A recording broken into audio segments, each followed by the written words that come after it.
And welcome. मैं आपके लिए लेकर आती हूँ ऐसा ना वैसा सिर्फ पैसा, जिसमें हम आपके पैसों की बात करते हैं, पैसे को कैसे बढ़ाया जाए और आप कैसे वेल्दी बन सके, इन सब पर हम बात करते हैं। वैसे अगर आप शेयर बाजार में इन्वेस्ट करते हैं तो पिछला एक साल अगर मैं कहूँ तो बहुत सारे अप डाउन से भरा हुआ रहा था। थोड़ा सा फ्लैशबैक में जाएंगे तो 2024 की स्टार्टिंग बहुत ही प्रॉमिसिंग थी और बाजारों में भी हमने एक बहुत प्रॉमिसिंग राइज देखा, लेकिन आया फिर सितंबर और उसके बाद से भारतीय बाजार अंडर परफॉर्मेंस की गिरफ्त में आ गए। 2024 में बाजार इतना ऊपर गया कि लगा इससे बेहतर इन्वेस्टमेंट कोई हो ही नहीं सकता है, लेकिन जब नीचे आना शुरू हुए तो निवेशकों को बियर ग्रिप का फियर जो है वो सताने लगा था। तमाम निवेशक समझ नहीं पा रहे कि अब क्या बाजार वापस ट्रैक पर आ गए हैं, यानी एवरीथिंग इज ऑल राइट, या फिर ग्लोबल फैक्टर्स भी हैं बहुत सारे जो कि इम्पैक्ट डाल सकते हैं। कंपनियों की अर्निंग्स और शेयर प्राइसेस क्या फिर से निवेशकों को वेल्दी बनने की तरफ ले जाएंगी? तो किन सेक्टर्स पर आपकी नजर रहनी चाहिए, और इससे भी ज्यादा इंपॉर्टेंट, अपने पैसों को ग्रो करने के लिए, अपने पैसों को लॉन्ग टर्म के लिए इन्वेस्ट करने के लिए आपको कैसे अपनी स्ट्रैटेजी बनानी है? मैं तो एक्सपर्ट हूँ नहीं, और इस शो में एक एक्सपर्ट रहते हैं जो आपको इसमें मदद करते हैं। मेरे साथ आज जुड़ रहे हैं इस खास बातचीत में वीकेंड इन्वेस्टिंग के फाउंडर आलोक जैन, जो शेयरों में रूल बेस्ड इन्वेस्टमेंट स्ट्रैटेजीज देते हैं, जिसे हम स्मॉल केस इन्वेस्टमेंट के तौर पर भी जानते हैं। Thank you so much Alok, आपने वक्त निकाला मनी9 के लिए। I am really excited to talk to you और समझना चाहती हूँ कि अभी क्या चल रहा है, क्योंकि मैं आपके सोशल मीडिया पे जो पोस्ट देखती हूँ वो काफ़ी इंगेजिंग होते हैं और बहुत इंटरेस्टिंग लगते हैं। सो वेलकम टू मनी9। सबसे पहले आप जो करते हैं Alok, momentum strategy, you are the momentum man, तो मुझे ये बताइए कि ये जो मोमेंटम स्ट्रैटेजी है ये कैसे काम करती है? जो मैं समझ सकती हूँ आपकी ही बातचीत से कि बाय हाई सेल हायर, ठीक है, लेकिन जब अभी हम मार्केट में गिरावट का एक लंबा दौर हम देख चुके हैं, अभी भी हम फॉर श्योर नहीं कह सकते ये खत्म है, लेकिन हाँ अभी थोड़ी सी बेहतर की तरफ है, तब ये मोमेंटम कैसे काम कर रही थी? तब आप लोग क्या कर रहे थे? So thank you so much Priyanka ji for having me on your show.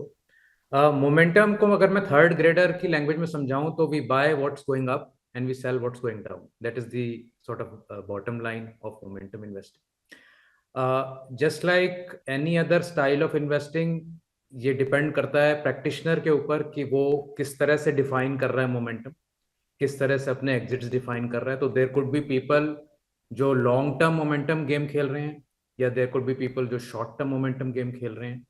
But practically speaking, when the market starts to come down, there will be two ways in which a momentum practitioners will act. एक तो हो सकता है कि वो exit करके cash में चले जाएं, और दूसरा हो सकता है कि वो उन स्टॉक से एग्जिट करें जो फास्ट स्पीड से गिर रहे हैं, और उन स्टॉक्स में चले जाएं जो थोड़े से डिफेंसिव स्टॉक्स हैं, जो ज्यादा नहीं गिर रहे हैं, जो अभी तक के स्ट्रॉन्गर देन अदर स्टॉक्स हैं। So for instance, sometimes pharma, sometimes IT, sometimes FMCG, these stocks sometimes become the defensive stocks when the market is falling. तो आइडिया ये है कि या तो आप कैश में चले जाइए, या आप स्ट्रॉन्गर ऑफ द लॉट उन स्टॉक्स में जाके try to find safety. And once the ball starts to roll again upwards, तो आप कैश में से फिर से एलोकेट करेंगे to stocks that are running up, या उन स्टॉक्स में से, डिफेंसिव स्टॉक्स में से उन एक्टिव स्टॉक्स में एलोकेट करेंगे which have started to run up. तो ये एक कंटिन्यूअस साइकिल है जो चलती रहती है। और इसको मैं थोड़ा सा कॉन्टेक्चुअली अगर समझाऊं तो आई थिंक लोगों ने ये जो फॉल हुई है इसको बहुत ज्यादा एक जिसे कहते हैं ना कि एक फियर का माहौल क्रिएट करा गया है कि बहुत ज्यादा कुछ हो गया है। अगर आप एक्चुअली स्टेटिस्टिक्स देखें तो टॉप से हम शायद 25% स्मॉल कैप्स में, 17-18% मिड और लार्ज कैप्स में इस तरीके की फॉल हुई है। इंडिविजुअल स्टॉक्स में भी लेट्स से काफी स्टॉक्स 30-40% गिरे। लेकिन कॉन्टेक्चुअली अगर आप देखें पिछले 5 साल में, वो जो लॉन्ग टर्म एवरेज है लार्ज कैप की, या लॉन्ग टर्म एवरेज है जो मिड और स्मॉल कैप की, उससे हम बहुत आगे चले गए थे। तो ये रिवर्जन टू द मीन एक जो होता है मार्केट में from time to time, every decade में बी वंस और ट्वाइस, वो एक सिनेरियो प्ले आउट हुआ है। अगर कोई नया इन्वेस्टर इस दौरान मार्केट में आया था पिछले 1-1.5 साल में, तो डेफिनेटली उसको बहुत हिट लगा है। बट अगर कोई 3-4-5 साल से अगर मार्केट में इन्वेस्टर था या उससे बहुत पहले से भी था, उनके लिए एक्चुअली में नथिंग मच हैज चेंज्ड। अगर किसी का पोर्टफोलियो 100 रुपए से 500 रुपए हो गया था, तो वो अब 100 से 400 कुछ पे है। तो अगर आप लॉन्ग टर्म एवरेज से देखेंगे तो people have really still minted a lot of money, and that is why long term investing is the way to go in the markets, क्योंकि शॉर्ट टर्म में इस तरीके के उतार चढ़ाव एक नेचर है मार्केट की, ये मार्केट की फितरत है।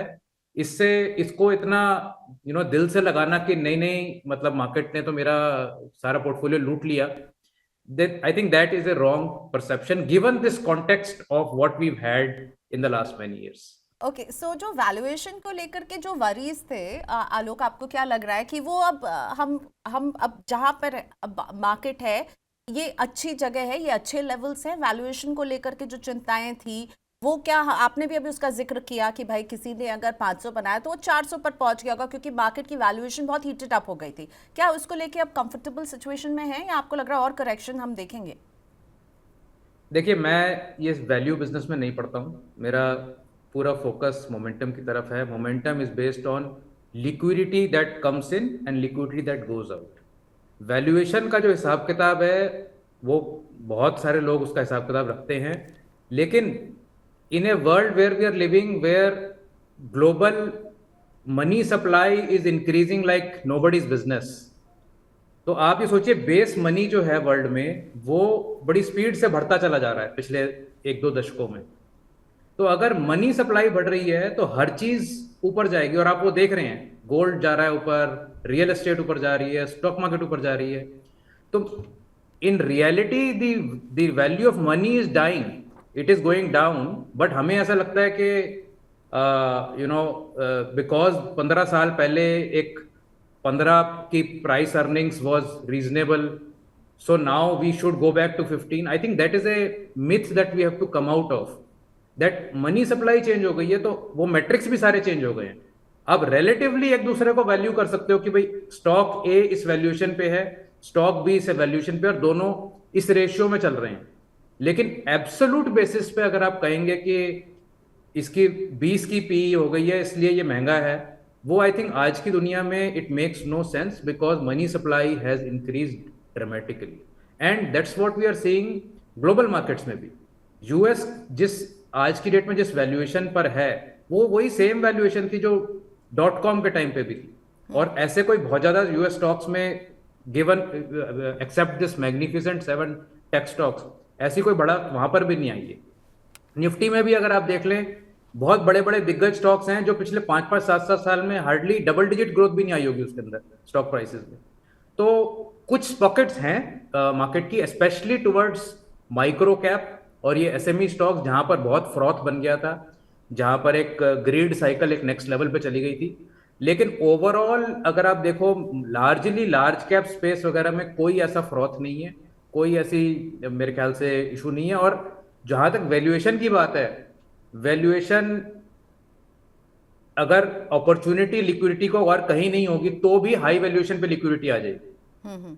सपोज यूएस मार्केट्स, अभी तो यूएस की तरफ सारा पैसा खिंच रहा था अभी, क्योंकि यूएस डॉलर ऊपर जा रहा था, ट्रम्प साहब कह रहे थे कि भी सारी मैन्युफैक्चरिंग यहाँ पर आ जाएगी, लेकिन वो ट्रेड अब खत्म सा हो रहा है और वहां से पैसा फिर से इमर्जिंग मार्केट्स की तरफ आ रहा है। तो इमर्जिंग मार्केट्स में आएगा तो इंडिया को उसकी एलोकेशन मिलेगी।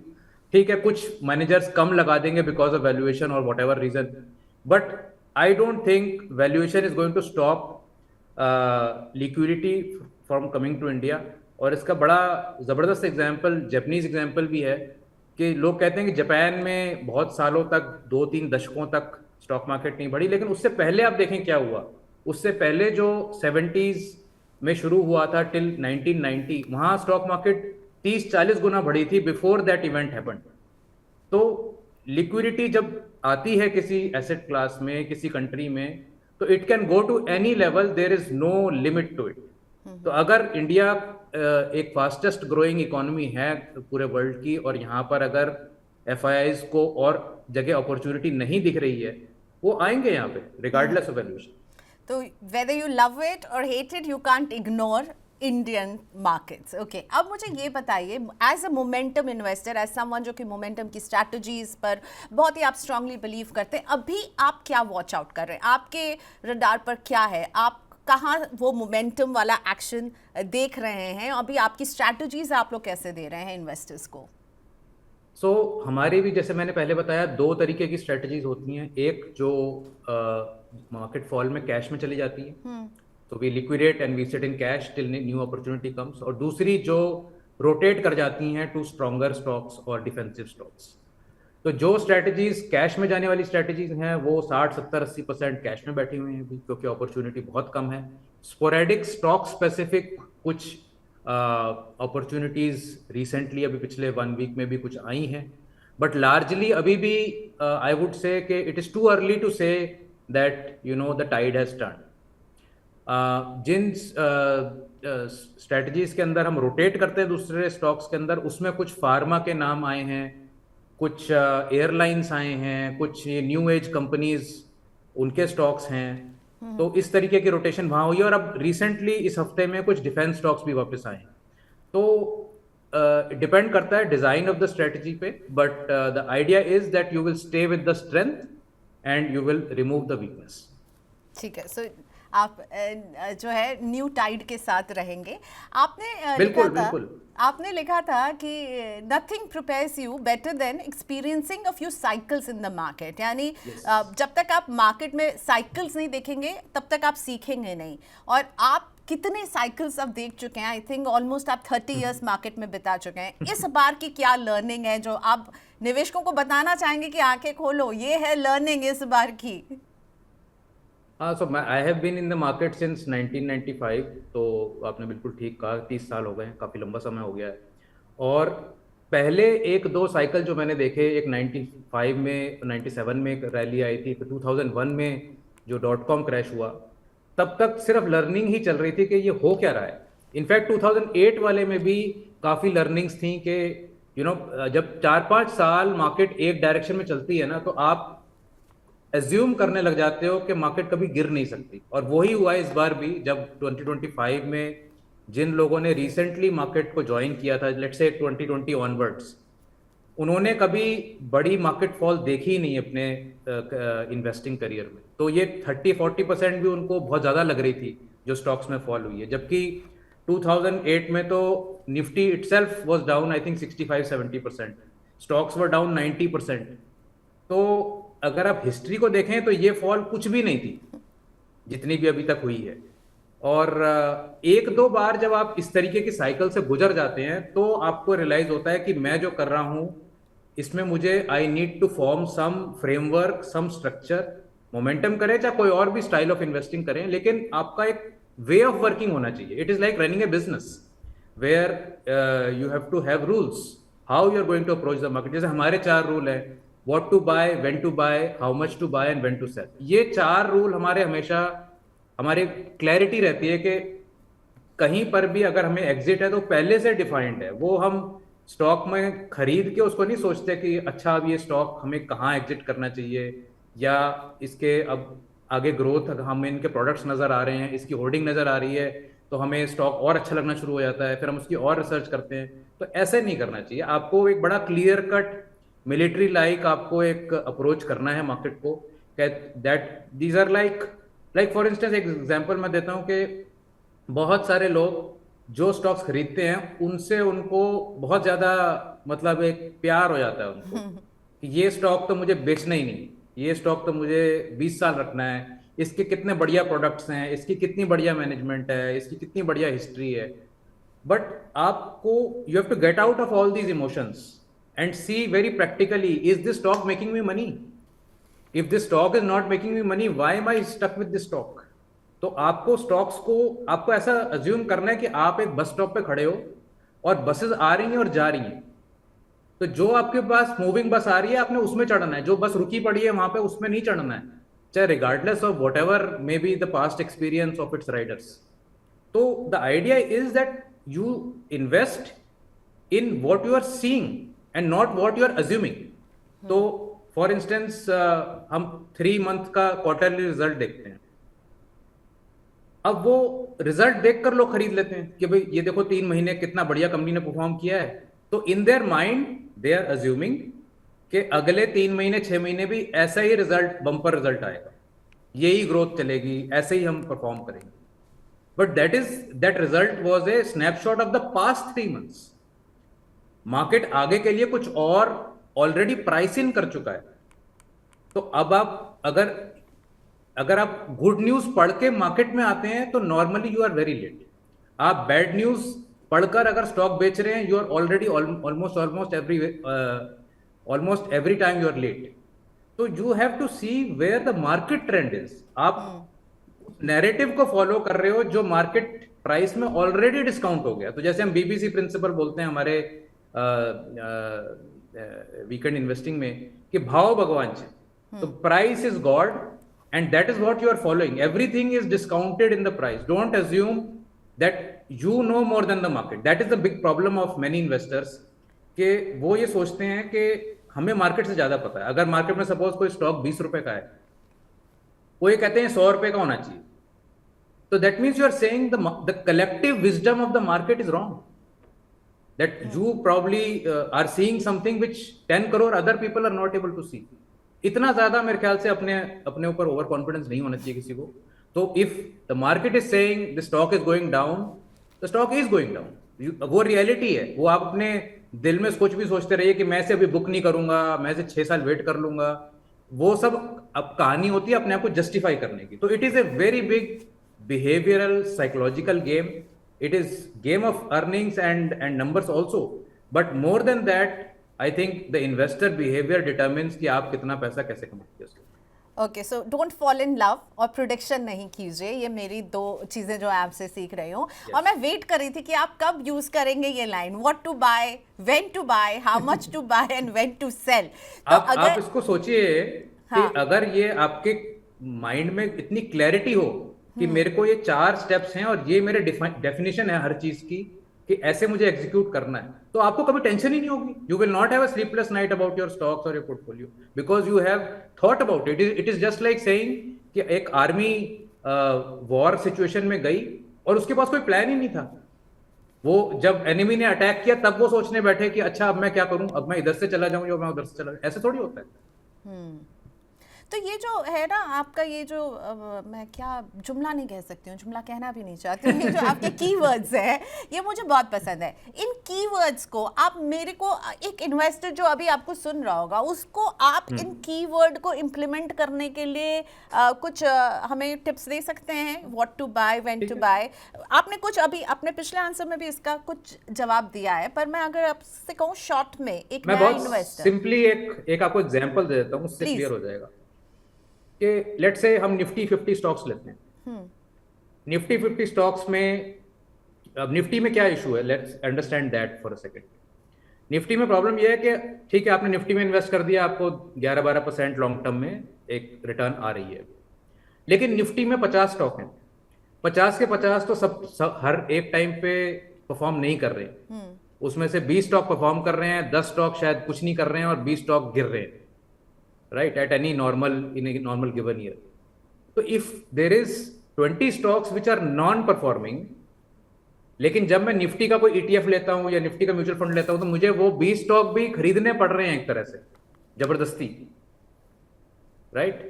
सो जब लेट्स से कोई स्टॉक क्रैश हो रहा है, निफ्टी का स्टॉक क्रैश हो रहा है, लेट्स से येस बैंक का एग्जांपल ले लेते हैं। जैसे yes bank was at 400 rupees और वो गिरता गिरता 20 रुपए तक जब तक आया, वो निफ्टी का पार्ट ही रहा। इवन दो एक्टिव इन्वेस्टर्स ने उसको 300 में, 250 में, 200 में निकाल दिया होगा अपने पोर्टफोलियो से जो मोमेंटम फॉलो कर रहे थे, लेकिन as a index investor you remained invested in Nifty and hence you remain invested in Yes Bank from 400 to 20 rupees. और 20 रुपीज पे आने के बाद इंडेक्स कमिटी ने कहा कि अब हम इसको निफ्टी से बाहर निकाल रहे हैं and hence you exerted yes bank in that manner. तो the problem is कि मुझे सारे निफ्टी में क्यों इन्वेस्ट करना है, सारे निफ्टी स्टॉक्स में मुझे इन्वेस्ट करना है निफ्टी के स्ट्रॉन्गेस्ट 10 या 20 स्टॉक्स में। सो लेट्स से एक हाइपोथेटिकल एग्जांपल ले रहा हूँ, यूजर्स को मैं कह रहा हूँ कि इसको बिल्कुल एज ए स्ट्रेटेजी अपने इंप्लीमेंट मत करिएगा, बट एक बिल्डिंग फ्रेमवर्क की तरह सोचिए इसे, कि 50 स्टॉक है निफ्टी के, और लेट से मैं उनका एक रैंकिंग करता हूं बेसिस कि उन्होंने कैसे परफॉर्म किया लास्ट 1 ईयर में। तो rate of change of price over the last 12 months, let's say I rank all these 50 stocks and I find that the top 20 stocks have done, let's say on average 30%, बीच के stocks have done 15% and नीचे के stocks have done like -5%. So I'll pick the top 20 stocks and allocate 5% each to each of those stocks. तो मैंने अगर 100 रुपए लगाने तो 5-5 रुपए मैंने उन 20 stocks में लगा दिए। एक महीने बाद मैंने फिर ये एक्सरसाइज करी और मैंने देखा कि अब कौन से 20 स्ट्रॉन्गेस्ट स्टॉक्स हैं मेरी लिस्ट में। अगर वो पिछली लिस्ट से कुछ चेंज हुआ है तो वो 2 स्टॉक्स जो अब नहीं है टॉप 20 में, मैंने उनको हटा दिया, और जो 2 स्टॉक्स आ गए टॉप 20 में, मैंने उनको अंदर पोर्टफोलियो में डाल दिया।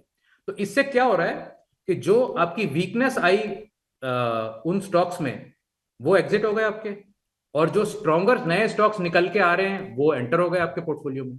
तो you are always with the stronger part of the index and you are not invested in the weaker part of the index. तो बहुत सिंपल सा ओवर सिंप्लीफाइड एग्जांपल है, इसको रियल टाइम में इंप्लीमेंट करके अपने मत पैसे लगाइएगा। इसके ऊपर और बहुत चीजें बिल्ड करनी पड़ती हैं, but this is the sort of the underlying theme that you are staying with the buying और फोर्स्ड होल्डिंग जो हो जाएगी, एक आप जैसे निफ्टी 50 में आपने जो समझाया, वो आपने फोर्सफुली आपको बने रहना पड़ा, फोर्सफुली आपको एग्जिट करना पड़ा। उससे बेटर है कि आप जो है कुछ अपना होमवर्क कीजिए, रिसर्च कीजिए और उस हिसाब से चुनिए अपने लिए स्टॉक्स। कितने स्टॉक्स अमूमन एक पोर्टफोलियो में होने चाहिए? और मैं ये इसलिए पूछ रही हूँ आपसे क्योंकि मैं म्यूचुअल फंड का शो करती हूँ आलोक जी, और मैं देखती हूँ हमारे पास जो म्यूचुअल फंड के पोर्टफोलियो आते हैं, लोगों ने 24, 30, 32 म्यूचुअल फंड की स्कीम्स भरी हुई है, ठीक है।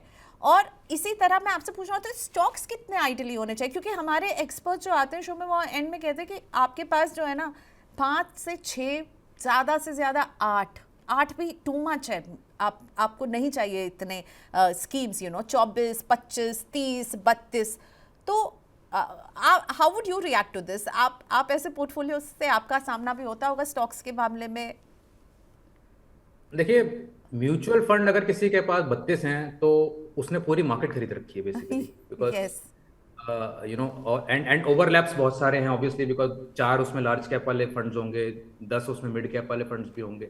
तो कोई पॉइंट नहीं है उसका। वो तो बेसिकली जिसने उनको म्यूचुअल फंड बेचा है वो पैसे कमा रहा है, क्योंकि उसको हर म्यूचुअल फंड पे उसको ट्रेल मिल रही है, जो कुछ भी है। तो commission orientation of relationship managers of distributors, they push this products, और पास्ट परफॉर्मेंस दिखा के वो पुश करे जाते हैं कि पिछले 1 साल में, स्पेशली जो सेक्टर ओरिएंटेड फंड्स हैं, जैसे कोई आपका फार्मा फंड हो गया या डिफेंस फंड हो गया, उसको दिखाएंगे कि पिछले 1 साल में 130% बढ़ा है, इसलिए आप खरीद लीजिए, और वो बिल्कुल टॉप पर लोगों को खरीदवाएगा ये पिछले 3-4 महीने में। तो फंड्स 2-3 से ज़्यादा की जरूरत नहीं होती मेरे हिसाब से, अगर आपको फंड्स में पैसे रखने हैं, क्योंकि each fund will allocate to 50 से 70 स्टॉक उनमें भी होंगे। तो उससे ज़्यादा डाइवर्सिफिकेशन की जरूरत नहीं है। और अगर आप डायरेक्ट इन्वेस्टिंग करते हैं तो मेरे ख्याल से 20 से 30 स्टॉक एक इन्वेस्टर पोर्टफोलियो में रीजनेबल हैं।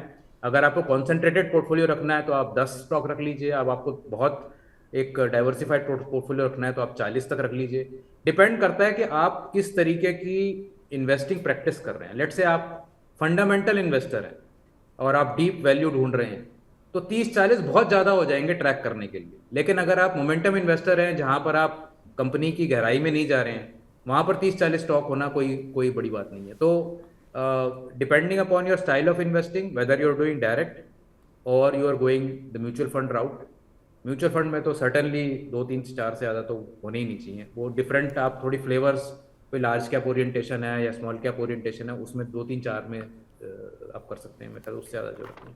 आलोक जी, सेबी ने एफपीआई निवेश के लिए जो डिस्क्लोजर लिमिट्स है उसको अभी बढ़ाया है। आपको लग रहा है इससे विदेशी इन्फ्लोज में हम जो देख रहे हैं, एक लगातार इन्फ्लोज नहीं, इनफैक्ट आउटफ्लोज जो हम देख रहे हैं, उसमें क्या अब हमको लगता है कि वहाँ वापसी होती हुई नजर आएगी? और आप ये एफपीआई डिस्क्लोजर नॉर्म्स में जो ढील दी है, इसे कैसे देख रहे हैं?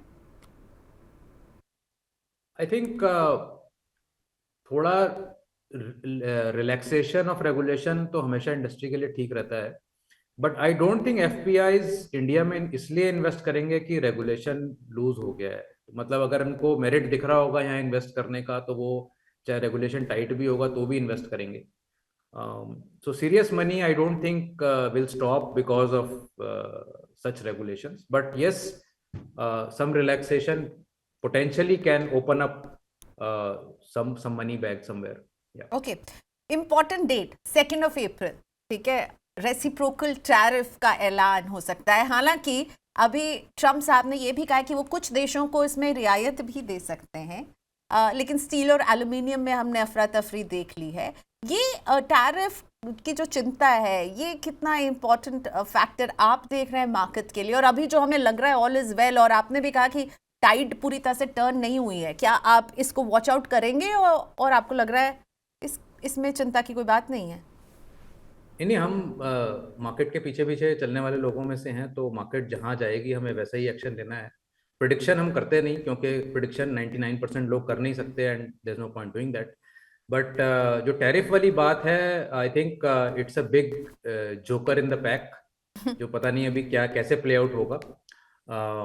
एक बहुत बड़ी जो चीज पोटेंशियली आएगी वो चाइना की जो ट्रमेंडस कैपेसिटीज अभी लगी हुई हैं और वो सर्विस कर रही हैं वेस्टर्न वर्ल्ड को, और सपोज टैरिफ की वजह से ये ट्रेड चाइना और यूएस के बीच में कम हो जाएगा, तो वो जितनी एक्सेस कैपेसिटीज हैं चाइना की, उससे वो रेस्ट ऑफ द वर्ल्ड को अपनी मैन्युफैक्चरिंग फ्लड कर देंगे।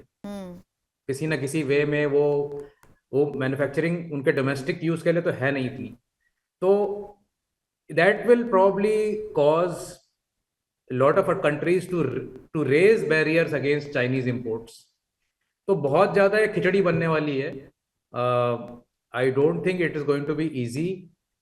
तो इंडिया को पॉसिबली अपना जो स्टैंड है कि whether they are standing for high tariff barriers for its industry और नॉट, ये तय करना पड़ेगा। यूएस के प्रेशर में अगर आ गए और सारे टैरिफ बैरियर्स जो टैरिफ्स वो लगा रहे हैं उसको मान गए, तो मेरे ख्याल से इंडिया को ही दिक्कत होने वाली है। तो अभी ये it's something that needs to be seen what is going to happen. So that is why there is still a very big risk on the market. I think ये जो सोचना के मार्केट्स में बॉटम पोटेंशियली बन गया है और यहाँ से अब कुछ खराब नहीं हो सकता, I think that can really go bad also. Okay.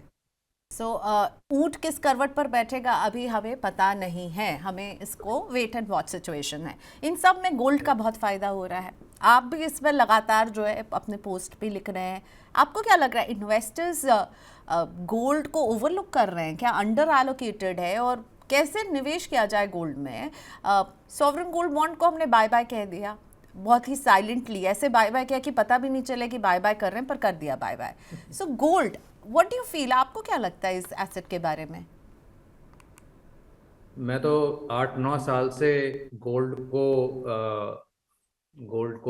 Advocate कर रहा हूँ अपने इन्वेस्टर्स को भी, जनरल सोशल मीडिया पे भी। I think gold has been it doesn't have a cheer leader, जैसे कहते हैं ना कि भाई जैसे इक्विटी के तो सभी चीयर लीडर हैं, हर आदमी यही कहता है कि भाई इक्विटी ले लो, 100% इक्विटी रख लो। गोल्ड और रियल एस्टेट के चीयर लीडर कोई नहीं है मार्केट में। तो आप जब कंटिन्यूअसली एक इन्वेस्टर को कहते रहोगे कि नहीं गोल्ड बेकार है, गोल्ड बेकार है, गोल्ड बेकार है, तो उसको ओवर सर्टेन ईयर्स उसको याद हो जाएगा कि नहीं गोल्ड बेकार है। But there is no data to back that. बार बोलें कि लोगों को सच लगने लगता है। Exactly. So if you see data और आप मेरे एक्स हैंडल पे चले जाएंगे तो आपको बहुत सारे चार्ट्स और डेटा मिल जाएगा कि इतना जबरदस्त परफॉर्मेंस गोल्ड का रहा है, whether it is versus US markets, whether it is versus India markets, कि you cannot ignore this asset class. और central banks all over the world are accumulating gold. The percentage of reserves जो हर central bank की है वो gold की बढ़ती चली जा रही है। India government itself is adding gold in a very rapid manner. China is adding, Russia is adding, Turkey is adding. दुनिया जहां के सेंट्रल बैंक्स, मतलब आप ये देखिए कि सेंट्रल बैंक जो मनी क्रिएट करते हैं वो खुद गोल्ड खरीद रहे हैं। तो आप उसको क्वेश्चन करिए अपने दिमाग में कि ये क्यों खरीद रहे हैं gold, what is the reason central banks all over the world are buying gold, why they are not buying oil, why they are not buying aluminum, why they are not buying any other commodity. So gold is not a ordinary commodity, it plays a, you can say, a role in the monetary system itself. कि जब जब मुसीबत का समय आता है तो even central banks have to resort to gold to revalue and to reinflate their balance sheet. तो आम ये निवेशक जो इसमें कैसे इन्वेस्ट करे आलोक, आपका क्या आइडिया है इस पे? आम निवेशक को धीरे धीरे अपनी गोल्ड की एलोकेशन बढ़ानी चाहिए। ये जो 2-5% की एलोकेशन बहुत सारे इन्फ्लुएंसर्स और एनालिस्ट कहते रहते हैं, इसका कोई मीनिंग नहीं है। It should be in double digits, significant allocation. और उसको एलोकेशन की तरह आप देखिए, उसको ट्रेड की तरह मत देखिए कि मुझे आज लेना है 80,000 पे, 90,000 पे और मैं 1,10,000 पे बेच दूंगा। ऐसे करके नहीं देखना है, आप उसको long term wealth creation journey का एक part of your overall asset base आपको ये देखना है कि आपने पोर्टफोलियो इक्विटी में भी इन्वेस्ट करना है, आपने गोल्ड में भी इन्वेस्ट करना है, आपने रियल एस्टेट में भी इन्वेस्ट करना है, और ओवरऑल ये पोर्टफोलियो आपका कैसा चलेगा वो देखना है आपको। क्योंकि जब जब आपने पिछले 25 सालों में जब जब इक्विटी में फॉल आया है तब तब gold has perform very well. तो एक नेचुरल काउंटर वेट है आपकी इक्विटी पोर्टफोलियो का। मेरे ऐसे बहुत क्लाइंट्स हैं जिन्होंने अच्छी एलोकेशन में गोल्ड में इन्वेस्ट किया हुआ है और अभी ये फॉल हुई है उनका सिंगल डिजिट लॉस हुआ है ओवरऑल पोर्टफोलियो पे। तो they are sitting very pretty, they did not have any sleepless nights about all these stocks falling because they were allocated in gold and gold has gone up 40% in last 1 year. तो एक जिसे कहते हैं ना कि एक myth create किया गया starting from Warren Buffett himself. I mean he says gold is a useless asset, gold is a pet rock, gold is a relic, it does not make any earnings, so hence don't invest in gold. But Warren Buffett साहब ये नहीं समझते कि वो US के investor हैं। For all other currency based investors, gold is the only protection against their own currencies. अब आप टर्की का केस देख लीजिए, उनका लीरा एक किस स्पीड से वो गिरता जा रहा है। तो जो टर्की में इन्वेस्टर है, अगर वो टर्किश इक्विटी में सिर्फ इन्वेस्ट करता तो उसका उसको रिलीफ नहीं मिलती, उसको गोल्ड में इन्वेस्ट करना पड़ा क्योंकि गोल्ड एक इंटरनेशनली प्राइस्ड एसेट क्लास है। इंडिया में भी सपोज आज तो हमारी बहुत स्टेबल गवर्नमेंट है, we are very thankful and grateful, but let's say 10 years later there is an unstable government that comes into place, our currency will go for a toss, our fiscal deficit will go for a toss। उस समय ना equity market बचा पाएगी हमें, ना कोई real estate price होगा उस समय, आपको सिर्फ गोल्ड बचा पाएगा उस समय। तो it is the asset allocation for, it's like an insurance for your financial security, don't ignore it. Okay, so बहुत दिनों के बाद ऐसे एक्सपर्ट को सुन रहे हैं जो वॉरेन बफेट की किसी बात को जो है काउंटर कर रहे हैं। सो मुझे ये बताइए, अगर अभी किसी के पास निवेश करने के लिए 1 लाख रुपए हैं तो आप उसे क्या सजेस्ट करेंगे? सेक्टर्स, मिड और स्मॉल कैप पे वापस, मैं एक आपको बैकड्रॉप दे रही हूँ, ठीक है? अब मार्केट में हम एक टर्न अराउंड शायद देख रहे हैं, शायद नहीं देख रहे हैं। मिड एंड स्मॉल कैप में जो हमने एक डाउनफॉल देखा उससे वो थोड़ा सा सुधर रहे हैं, ठीक है? सिप लोगों ने थोड़ी कम की है, क्या आप बढ़ाएंगे? और किसी को अगर 1 लाख का निवेश करना है उसे आप क्या कहेंगे? अभी आओ बाजार में, अभी रुको, और जब आओ तो अपने वेल्थ क्रिएशन की जर्नी के लिए क्या टाइम फ्रेम और किस तरह के इन्वेस्टमेंट को चुनो?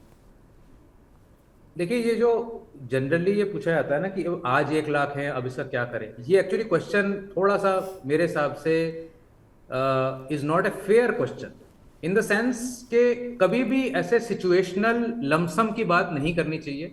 It is the market basically is a vehicle जिसमें आपको 5-10 साल कम से कम रहना पड़ता है। तो आप अपना पैसा धीरे धीरे मार्केट में लेके आइए, सिप्स करिए। अगर आप इनिशियल इन्वेस्टर हैं, बिल्कुल फर्स्ट टाइम अपना पैर डिप कर रहे हैं, इंडेक्स फंड लीजिए। थोड़ा सा और एडवांस्ड अगर लेवल पे हैं आप, 2-3 म्यूचुअल फंड्स लीजिए। और एडवांस्ड हैं, स्मॉल केस खरीदिए, डायरेक्ट इन्वेस्टिंग करिए। तो एक पॉइंट पर ये कहना कि 1 लाख रुपए हैं तो मुझे कहाँ जाना चाहिए, मैं कहूँगा कि अगर आप बिल्कुल नए इन्वेस्टर हैं, फर्स्ट टाइम इन्वेस्ट कर रहे हैं मार्केट में, तो इंडेक्स फंड ले लीजिए। Okay, so dip your feet first, थोड़ा सा पानी का जायजा लीजिए, फिर उसमें जो हाँ है जी। स्विमिंग की तैयारी तुरंत नहीं करनी है, तुरंत छलांग नहीं मारना, डाइव नहीं करना मैंने है। जैसे आपको कहा ना कि without practice, without seeing some ups and downs, you will not हाँ। Learn anything. जैसे जैसे आप सोचेंगे मैंने किताब पढ़ ली स्विमिंग की और मैं कल कल से स्विमिंग में पूल में कूद के मैंने स्विमिंग शुरू कर दी, ऐसा तो हो नहीं सकता ना। आप जब तक पूल में कूदेंगे नहीं, 2-4 बार गोता नहीं लगाएंगे उसके अंदर, 2-4 बार आपको प्रैक्टिस नहीं करेंगे 2-4 महीने, तब तक तो स्विमिंग आएगी नहीं, चाहे आप जितना मर्जी बुक्स पढ़ लीजिए उसके बारे में कि कैसे स्विमिंग होती है।